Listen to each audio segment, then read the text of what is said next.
As you've heard me say before, I'm always looking for objects to build these dioramas and bits and bobs I use to teach Irish mythology. And mostly I picked them up from toy shops, and then I'll build the details myself and so on. I'm always on the lookout for interesting toys that could be adapted, or interesting models or figures. And I want to show you this one I found.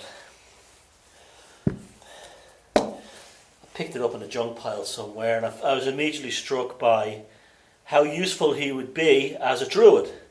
He's already there, so I'll probably try to convert him into the American figure who banished the Druidae Danann, well, declared war on them, using a curse.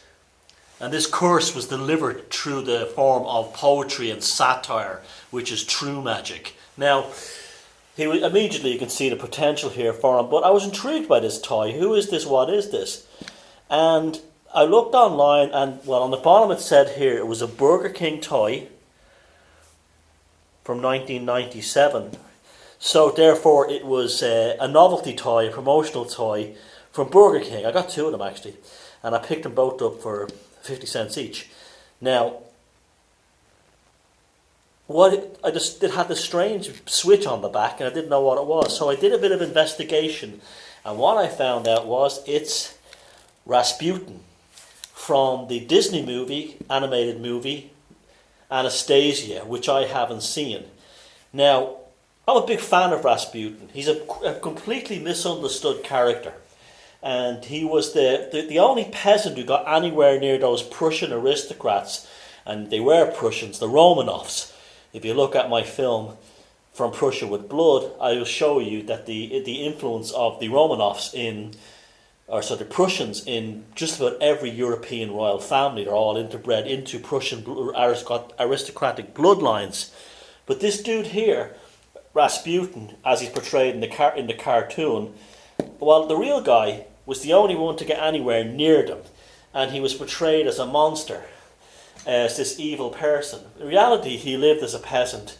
Even when he arrived in Leningrad, any money he made, he donated to the poor in his neighbourhood, and also used to buy sweets for the kids. The poor kids didn't even know what candy was. He would steal things out of the Winter Palace that these people wouldn't have a hope of ever tasting and giving to them.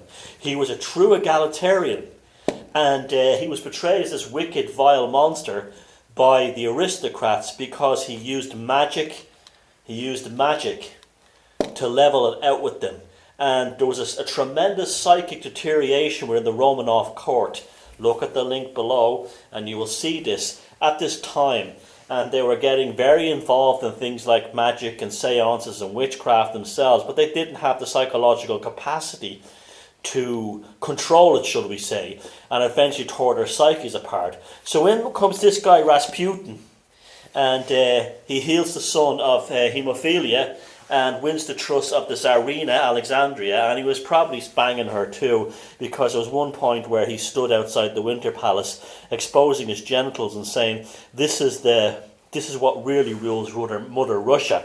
Well, that's only speculation, but both Nicholas was also enamoured by him. Now, back to this toy. Seems pretty harmless enough. And then I looked online, and people said there was a controversy surrounding this, because what happens is, if you pull the arms apart, Rasputin falls to bits. This is an all one, so he's lost his power. He falls to bits. He basically becomes dismembered. And then when you hit the switch on the back, he flies kind of back together again, doing this weird kind of, have you seen that pose before, haven't you? Baphomet. Now, forget about that. Forget about any kind of conspiratorial aspects to the Baphomet idea. The thing was that this poor guy suffered a brutally horrific death. A horrific death, okay? And he, to make a toy where he falls apart and is dismembered in this jokey way shows you that the Prussians still have a power to kill after you're dead. There's this idea in Slavic magic that you murder after you've murdered. So the first thing you do is you kill the person physically, and then the second thing is you kill them in their reputation. You kill them in their legacy. It's like a double kill. And that's very much a huge part of Slavic black magic that was also incorporated into Teutonic magic, and it's become a major thing today. We see celebrities that when they die, the first thing they do is they kill them after they're dead, but often they'll kill them first. The Kennedys being a classic example. I'm not defending JFK, but that was a classic aristocratic double kill spell. And so there he is, Rasputin. And I've got two of them. I'm going to keep one as they are, and the other one I'm going to convert into a druid. But there we go, bizarre Disney toys from a bizarre movie of a much misunderstood and a figure who needs an awful lot more respect than he actually got by history. The double, triple, quadruple killed Rasputin.